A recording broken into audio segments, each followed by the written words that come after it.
हाँ भाई, welcome to GK. देखिए आज हम आपके लिए लेकर आए हैं 4th नंबर का प्रैक्टिस सेट। और इससे पहले वाले अगर आपने तीनों नहीं लगाए तो उसे प्लीज़ ज़रूर लगा लें, क्योंकि जो प्रैक्टिस सेट आपको दिए जा रहे हैं किसी एक बुक में आपको कहीं नहीं मिलने वाले हैं, क्योंकि इन सभी क्वेश्चंस को खुद से क्रिएट किया जाता है। सभी एग्ज़ाम के पहले हम लोग एनालिसिस करते हैं और फिर आपको क्वेश्चन जो है क्रिएट करके देते हैं। ठीक है, किसी भी एक बुक में ये सभी मटेरियल आपको नहीं मिलने वाले हैं, तो आप बिल्कुल भी मतलब ये सोच के मत चलिएगा कि किसी एक बुक का ये मटेरियल है। ठीक है, तो आप करना है कि आपको कुछ नहीं करना है, सिर्फ आपको रेगुलर प्रैक्टिस सेट देते रहना है। ठीक है, प्रैक्टिस सेट आप लगाओगे तो आप आराम से एनटीपीसी और ग्रुप डी कवर करोगे। ठीक है, तो चलिए स्टार्ट करते हैं आज का हम लोग मॉक टेस्ट। ठीक है, तो फर्स्ट क्वेश्चन क्या है कि एक मनुष्य की ऊंचाई क्या है 1.68 मीटर है, उसे अपना पूरा प्रतिबिंब देखने के लिए कम से कम कितने ऊंचे समतल दर्पण की आवश्यकता होगी। देखिए बहुत ही इजी क्वेश्चन है, लेकिन आपको पढ़ने में थोड़ा सा टफ लग रहा होगा, और ऐसे ही क्वेश्चन आपके एनटीपीसी और रेलवे ग्रुप डी में पूछे जाते हैं। ठीक है, तो देखिए इसमें कुछ नहीं करना है, इसको 1.68 जो मनुष्य की ऊंचाई है उसको किससे भाग देना है, 2 से सिर्फ भाग दे देना है आपको। ठीक है, यानी आधा कर देना है इसको।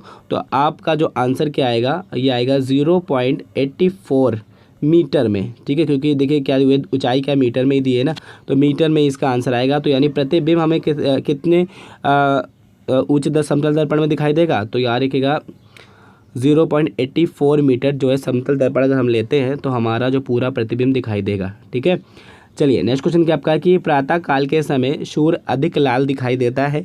सूर्य का लाल दिखाई देना जो है, इस घटना में प्रकाश के किस रंग का प्रकीर्णन सबसे कम हो रहा है। देखिए हम आपको बताते हैं पहले प्रकीर्णन का मतलब। तो प्रकीर्णन माने क्या होता है, फैलना यानी फैलाव। ठीक है, प्रकाश का प्रकीर्णन मतलब प्रकाश का फैलाव, प्रकाश कैसे पूरे अंतरिक्ष में फैल जाता है। ठीक है, तो यही बात यहाँ पर बोली जा रही है कि प्रातः काल में जब सूर्य हम देखते हैं तो क्या हमें रेड दिखाई देता है, तो किस रंग का जो है प्रकीर्णन सबसे कम हो रहा है। देखिए सूर्य के इर्द गिर्द कौन सा कलर दिखाई दे रहा है, बात समझ में आ रही है। सूर्य के इर्द गिर्द और सूर्य में भी कौन सा कलर दिखाई दे रहा है, रेड कलर हमें दिखाई दे रहा है। सिंपल सी बात, यही तो बोल रहे ना, सूर्य प्रातः काल में सूर्य जो है हमें लाल दिखाई देता है। यानी जब कौन सा प्रकाश जो है जो रंग है वो नहीं बिखर रहा है, तो रेड कलर नहीं बिखर रहा है, क्योंकि क्या है वो सूर्य के निकट ही है। तो इसमें क्या है, लाल रंग का जो है प्रकाश वो सबसे कम प्रकीर्णित हो रहा है, इस कारण जो है सूर्य सुबह जो है लाल दिखाई देता है। और अगर आपसे ये क्वेश्चन पूछ लेते हैं कि प्रकाश के प्रकीर्णन में सर्वाधिक किसका प्रकीर्णन होता है, किस रंग का जो प्रकीर्णन सबसे ज़्यादा होता है, तो वो फिर आंसर होता है बैंगनी रंग के। ठीक है, अब आपका नेक्स्ट क्वेश्चन क्या है कि किसी मनुष्य की आंखों में एक दोष है जिससे कि उसे क्या है, निकट की वस्तुएं साफ नहीं दिखाई देती। मनुष्य में दोष को किस लेंस की सहायता से ठीक किया जा सकता है। देखिए यहाँ पर बात करें निकट जो है वस्तुएं नहीं दिखाई दे रही, इसका मतलब उसे दोष कौन सा है, दूरदृष्टि दोष है। ठीक है, जस्ट अपोजिट होता है, अगर निकट हो तो दूरदृष्टि दोष होगा, और अगर दूरदृष्टि दोष हो तो फिर क्या होगा, वहाँ से निकट की वस्तुएं साफ दिखाई देने लगेंगी। ठीक है, तो निकट की वस्तुएं साफ नहीं दिखा रही, इसका मतलब क्या है, दूरदृष्टि दोष है। और दूरदृष्टि दोष को किससे ठीक करते हैं, अवतल लेंस से हम ठीक कर सकते हैं। ठीक है, चलिए नेक्स्ट क्वेश्चन क्या आपका कि एक व्यक्ति को अपनी जो है पढ़ाई के दौरान किताब के पेजों पर सही रोशनी ना होने पर उसे पढ़ाई में कठिनाई महसूस करता है वो। ठीक है, प्रकाश की स्थिति किस ओर से उस किताब के जो है प्रश्नों पर पड़े ताकि ऐसी कोई समस्या उत्पन्न ना हो। ठीक है, यानी आपसे पूछा जा रहा है कि प्रकाश का डायरेक्शन किस ओर से हो ताकि जो किताब के पन्ने पे लिखे प्रश्न है वो बिल्कुल सही दिखाई दे और उसे कोई समस्या ना हो। ठीक है, तो देखिए बहुत ही अच्छा क्वेश्चन है, और ये क्वेश्चन आपका पूछा भी जा चुका है किसी एग्जाम में। तो देखिए हम आपको बताते हैं इसका मतलब क्या होता है। देखिए अगर आप ऐसे करके पढ़ रहे हो, ठीक है, या आप ऐसे करके पढ़ रहे हो, तो प्रकाश कभी भी आगे से नहीं आना चाहिए। ठीक है, कभी भी अगर प्रकाश आगे से आएगा तो फिर आपको पढ़ने में समस्या होगी, क्योंकि इससे क्या होंगे, जो आपके छपाई है जो किताबें वो क्या होते हैं, थोड़ा सी मतलब ग्लो उसका ख़त्म हो जाता है। ठीक है, साइड से आएगा तो भी कुछ प्रॉब्लम करेगा ये, इधर इस साइड से आएगा तो भी प्रॉब्लम करेगा ये। ठीक है, तो सबसे अच्छा प्रकाश वो होता है जो प्रकाश पीछे से आए। बात समझ में आ रही है, यानी अगर आपने इस डायरेक्शन में किताब पकड़ रखी है तो किताब जो प्रकाश है हमेशा पीछे से हो तो आपको पढ़ाई में कोई भी प्रॉब्लम नहीं होगी। और बहुत सारे जो आँखों को जैसे प्रॉब्लम जिनके होती है आँखों में, तो डॉक्टर उनको रिक्वायर्ड भी करते हैं कि हो सके जितना ज़्यादा कि प्राकृतिक रोशनी में पढ़ें। ठीक, और ऐसे जगह पढ़ें जहाँ पर जो प्रकाश है पीछे से आ रहा हो, क्योंकि पीछे से अगर आएगा तो जो कॉपी के पेज वो बिल्कुल करेक्ट आपको दिखाई देंगे। ठीक है, तो यहाँ पर यही बात की जा रही है कि किताब के पन्नों पर जो प्रकाश है पीछे से आता हो, तो ये बिल्कुल उसे कोई भी परेशानी यहाँ से नहीं होगी फिर। ठीक है, चलिए नेक्स्ट क्वेश्चन क्या है कि मनुष्य की आँख के रेटिना पर बनने वाला प्रतिबिंब कैसा होता है। देखिए इसको भी बहुत अच्छा क्वेश्चन, ये भी दो, इसमें आपको 2 क्वेश्चन तैयार होते हैं। याद रखिएगा कि मनुष्य की आँख की रेटिना पर क्या बनता है, प्रतिबिंब बनता है। तो ये चीज़ आपको याद रखना है कि क्या है कि मनुष्य की कहाँ पर बनता है प्रतिबिंब, रेटिना, यानी आँख के अंदर रेटिना पर प्रतिबिंब बनता है। और ये कैसा रहता है ये आपसे पूछा जा रहा है। तो याद रखिएगा कि मनुष्य की आँख पर बनने वाला प्रतिबिंब हमेशा उल्टा बनता है, पर हमें क्या दिखाई देता है, सीधा दिखाई देता है। ये चीज़ आपको याद रखनी है, क्योंकि यहीं पर आप थोड़ा सा मिस कर जाओगे कि जो प्रतिबिंब आप उसको अगर सीधा लगा दोगे तो गलत हो जाएगा, क्योंकि प्रतिबिंब हमेशा उल्टा बनता है लेकिन वो हमें सीधा दिखाई देता है। ठीक है, चलिए अब नेक्स्ट क्वेश्चन क्या है कि एक व्यक्ति की आंखों को जो है तभी स्वस्थ माना जाएगा जब वह कि किस न्यूनतम दूरी की वस्तुओं को देख सके। तो देखिए ये क्वेश्चन ऐसे मोस्टली पूछा जाता है कि किसी वस्तु की न्यूनतम दूरी क्या होती है, किसी वस्तु को हम अगर देखते हैं वो किस न्यूनतम दूरी से देखते हैं, इस तरह से भी क्वेश्चन पूछा जाता है। तो न्यूनतम दूरी क्या होती है, याद रखिएगा एक स्पष्ट 25 सेंटीमीटर न्यूनतम दूरी मानी जाती है एक स्वस्थ आँख की। ठीक है, नेक्स्ट क्वेश्चन क्या आपका कि प्रकाश ऊर्जा को विद्युत ऊर्जा में बदलने का कार्य करता है। देखिए आज हमने जो है आपका प्रैक्टिस सेट में फिजिक्स के क्वेश्चन हमने थोड़े ज़्यादा लिए हैं। रीज़न क्या है, किसी प्रैक्टिस सेट में हमने बायोलॉजी के क्वेश्चन ज़्यादा ले लिए, तो उसकी टेंशन आपको लेने की ज़रूरत नहीं है। हमें तो आपको सभी कुछ तैयार कराना ना, तो कभी फिजिक्स ज़्यादा होगी तो कभी केमिस्ट्री ज़्यादा होगी तो कभी बायोलॉजी ज़्यादा होगी, उसके लिए आप बिल्कुल टेंशन की ज़रूरत नहीं है। तो क्वेश्चन क्या बोल रहा है कि प्रकाश ऊर्जा को विद्युत ऊर्जा में बदलने का कार्य करते हैं। कौन करते हैं बताइए, प्रकाश ऊर्जा को किसमें, विद्युत ऊर्जा में बदलने का कार्य करते हैं विद्युत सेल। ठीक है, ये चीज़ आपको याद रखनी है। नेक्स्ट क्वेश्चन क्या है कि निम्नलिखित में विद्युत का एक अच्छा चालक माना जाता है। चलिए बताइए क्वेश्चन क्या बोल रहे हैं, विद्युत का एक अच्छा चालक माना जाता है। देखिए अगर हम बोले कि इसमें उपयुक्त इनमें से सभी, तो यहाँ पर ये क्वेश्चन गलत हो जाएगा। ठीक है, देखिए क्या बोल रहे हैं, अगर हम इनमें से सभी लगा देंगे तो क्वेश्चन गलत हो जाएगा। लेकिन क्वेश्चन को आप पढ़िए क्या बोल रहा है, निम्नलिखित विद्युत का एक अच्छा चालक यानी गुड कंडक्टर। तो जब गुड कंडक्टर की बात आ जाती है तो वहाँ पर किसी एक स्पेशल की बात हो जाती है। ठीक है, वैसे तो ये सभी विद्युत के अच्छे चालक माने जाते हैं, लेकिन गुड कंडक्टर यानी सबसे अच्छा चालक अगर बात करे जाए तो वहाँ पर करेक्ट आंसर क्या होगा, चांदी होगा। ठीक है, अच्छा चालक कौन है, चांदी है। ठीक है, नेक्स्ट क्वेश्चन क्या आपका कि निम्नलिखित में किस वस्तु से विद्युत का चालन मुश्किल है, यानी इनमें से किससे जो है विद्युत का चालन मुश्किल है। तो यहाँ ये करेक्ट आंसर है, क्योंकि इनमें से किसका यानी सभी से है, क्योंकि रबर से भी विद्युत का चालन नहीं किया जा सकता, कांच से भी विद्युत का चालन नहीं किया जा सकता और प्लास्टिक से भी विद्युत का चालन नहीं किया जा सकता, यानी करंट नहीं दौड़ा सकते आप इन सब चीज़ों में। ठीक है, नेक्स्ट क्वेश्चन क्या है कि निम्नलिखित में विभव का मात्रक है, IMP क्वेश्चन, निम्नलिखित में विभव का मात्रक क्या है। तो वोल्ट है विभव का मात्रक। ठीक है, नेक्स्ट क्वेश्चन क्या है कि धारा का मान ज्ञात करने के लिए प्रयुक्त होने वाला इंस्ट्रूमेंट है। IMP क्वेश्चन, धारा का मान ज्ञात करने के लिए प्रयुक्त होने वाला इंस्ट्रूमेंट कौन है। तो यार कि अमीटर है विद्युत धारा का मान ज्ञात करने वाला। ठीक है, नेक्स्ट क्वेश्चन क्या है कि विद्युत बल्ब में वाष्पन को रोकने के लिए किस गैस का प्रयोग किया जाता है। तो देखिए यहाँ पर आंसर होगा उपयुक्त सभी, क्योंकि कुछ लोग आर्गन भरते हैं, कुछ लोग नियॉन भरते हैं, कुछ लोग नाइट्रोजन भरते हैं, क्योंकि सभी अक्रिय गैस हैं और इन गैसों को भरा जाता है ताकि जो है बल्बों में क्या ना हो, वाष्पन ना हो। ठीक, नेक्स्ट क्वेश्चन क्या आपका कि विद्युत फ्यूज का गलनांक कम करने के लिए किस धातु का जो है प्रयोग किया जाता है। देखिए इसमें जो है विद्युत फ्यूज जो बने होते हैं वो मिश्र धातु के बने होते हैं, ये चीज़ आपको याद रखनी है। ठीक है, क्योंकि क्वेश्चन पूछा जाता है। गलनांक क्या होता है ये समझ लीजिए। गलनांक मतलब अगर कोई तार हम ले रहे हैं उसको हम गर्म कर रहे हैं तो वो धीरे धीरे गलेगा, धीरे धीरे यानी बहुत ही हाई टेम्परेचर पे वो गलेगा।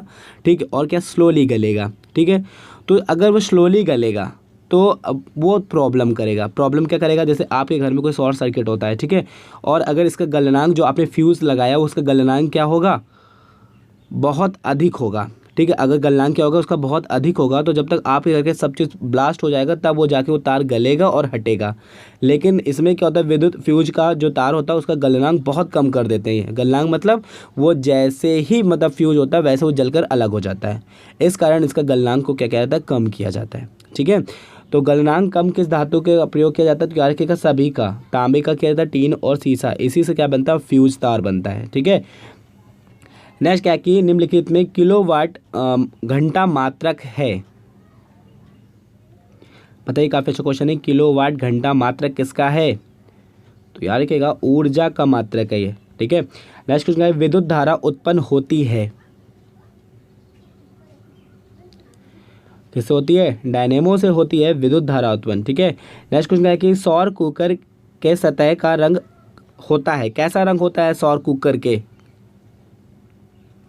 देखिए सौर लिखा हुआ है, इसका मतलब क्या है, ये सन से मतलब क्या है, एनर्जी ले रहा है। ठीक है। तो सन एनर्जी सबसे ज़्यादा एग्जर्व कौन सी सतह करेगी, काली करेगी। ठीक है। तो याद रखिएगा सौर कुकर का सतह जो होता है काला होता है। ठीक है।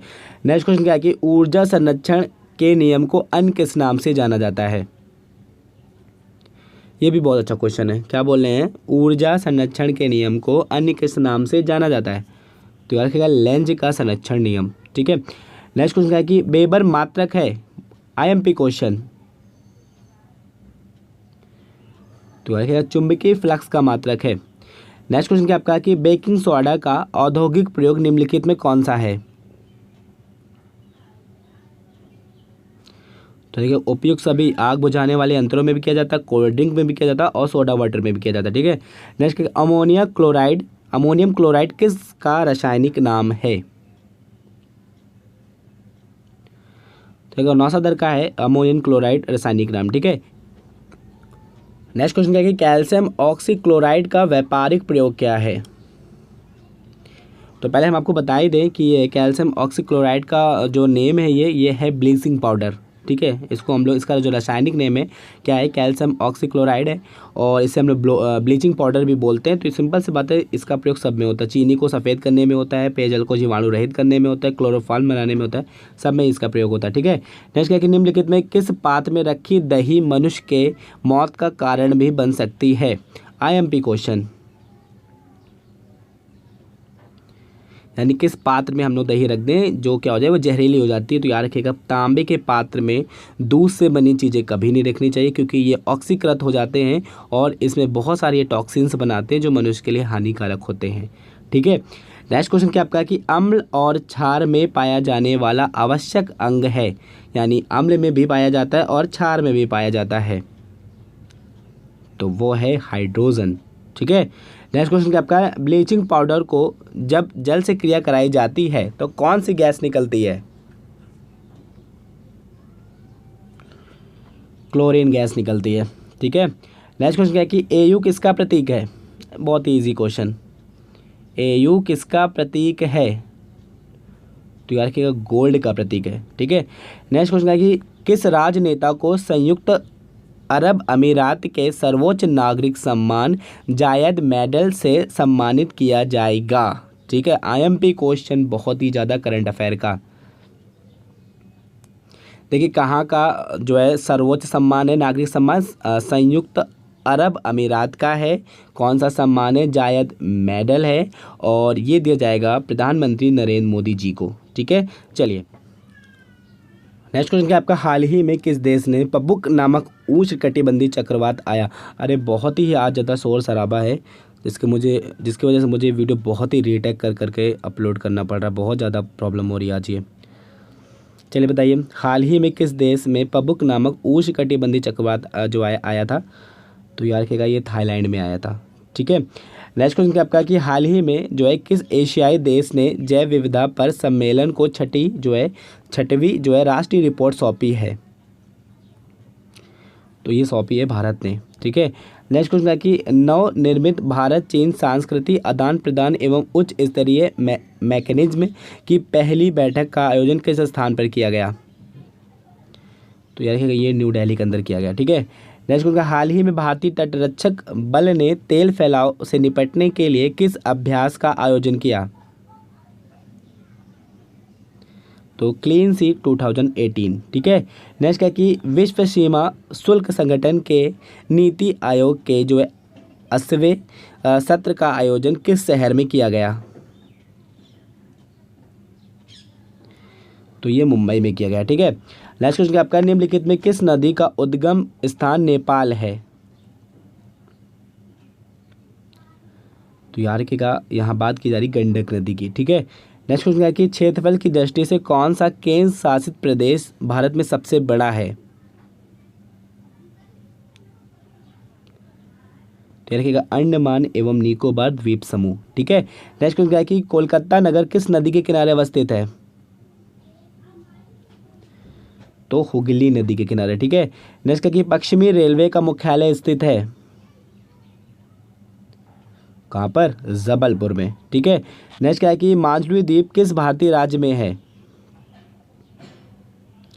इसे गंगा और ब्रह्मपुत्र डेल्टा भी बोलते हैं, तो ये आपका है असम में, ठीक है। नेक्स्ट क्या, निम्नलिखित में किस भारतीय राज्य की समुद्री सीमा नहीं है? यानी किस भारतीय राज्य में जो है समुद्री सीमा नहीं है? हिमाचल प्रदेश में समुद्री सीमा नहीं है, ठीक है। नेक्स्ट क्या है कि भारत में किस मरुस्थल का विस्तार देखा जाता है? इसमें बहुत सारे लोग गलत लगाएंगे।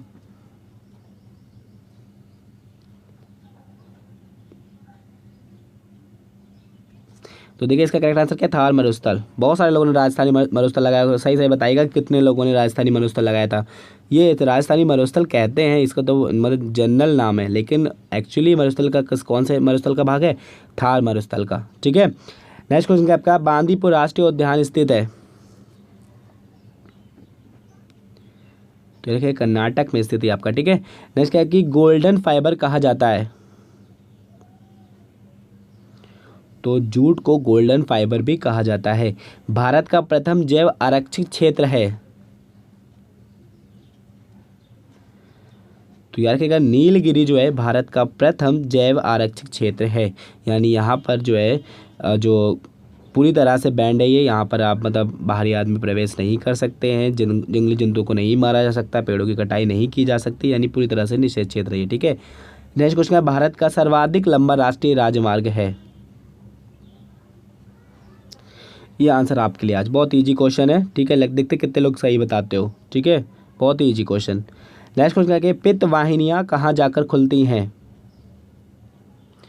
देखिए पित्त का निर्माण कहाँ होता है? यकृत में। तो ये यकृत से काम वाहिनियों के थ्रू यानी वेन्स के थ्रू पहुँचता है, तो कहाँ पर खुलती हैं ये जाकर? ये खुलती हैं पैनक्रियास में जाकर, ठीक है। नेक्स्ट क्या है कि निम्नलिखित में एक पाचन ग्रंथि है?